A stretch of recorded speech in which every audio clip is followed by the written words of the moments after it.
And there, the two one-year crew members, Scott Kelly and Mikhail Kornienko, saying hello to their crewmates and hello to their home for the next 12 months in space.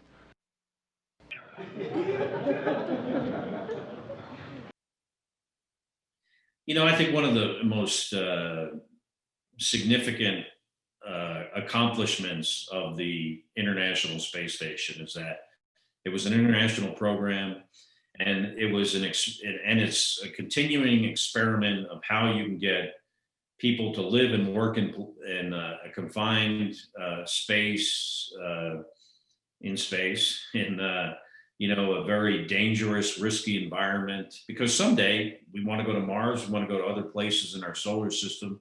We have to understand how to support the crew physically, from providing them oxygen, scrubbing the atmosphere of carbon dioxide, provide for their physical health, provide for their mental health as well. So I think the success of the space station is the fact that we've done that for 20 years. Back at Melfi, here's one of the cool things at Melfi.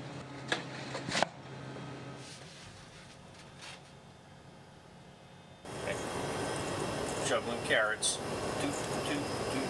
Go to Mars, that's going to be, especially the first time, that's going to be such a, Let's learn a lot about the negative effects of space on our human physiology, and then hopefully we'll figure out how to mitigate that.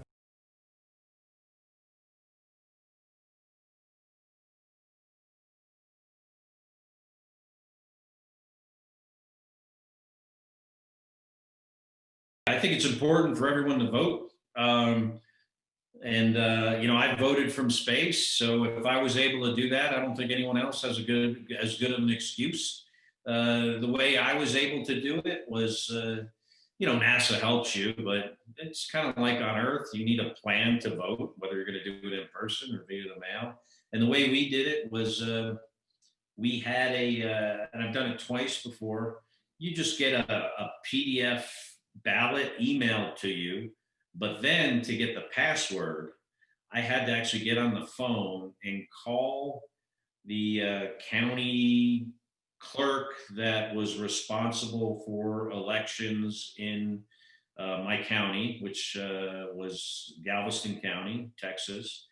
And I can remember she told me the password. I typed it in, I got my ballot, I filled it out, and then I sent it back to her via email. But the important thing is to recognize that there are many ways to vote. And obviously, it's not mandatory that we vote, but I think it's our civic duty.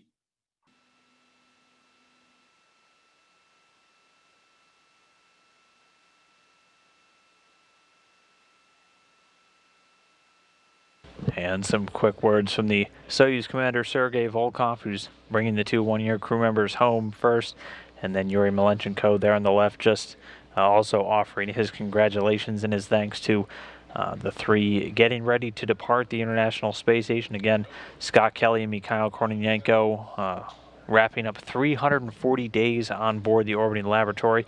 For Sergei Volkov, 181. He's going to be commanding the Soyuz craft through tonight's activities and the descent back down to Earth. When I was leaving that space station for the last time, and this was a place I've spent over 500 days of my life on, and I'm just contemplating how we built this million-pound structure while flying around the Earth at 17,500 miles an hour in a vacuum and extremes of temperatures of plus or minus 270 degrees. Built by an international partnership, 15 different countries, languages, different cultures, different technical ways of doing things. This space station, this is the hardest thing we've ever done. I think harder than going to the moon. And it is really a testament of the fact that if we put our minds to something, if we listen to the experts, if we work together as a team, we can accomplish some incredible things. If we want to go to Mars, we can go to Mars. If we want to cure cancer, and I think if we put the resources behind it, someday we'll be able to do that. Fix our challenges with the environment, challenges that we're experiencing with this pandemic. And, my experience with NASA over 20 years, my year in space, I was absolutely inspired that, as a species, we have incredible capability and we can overcome this challenge as well if we work together as a team and we trust the experts. Folks here in Mission Control Houston letting out a very big cheer. Scott Kelly, as you just said, returned after 340 days in space. NASA's one-year crew member conducted a lot of very important research back down on Mother Earth, back down in Kazakhstan, where he launched from just about 12 months ago. Asking everyone to step back.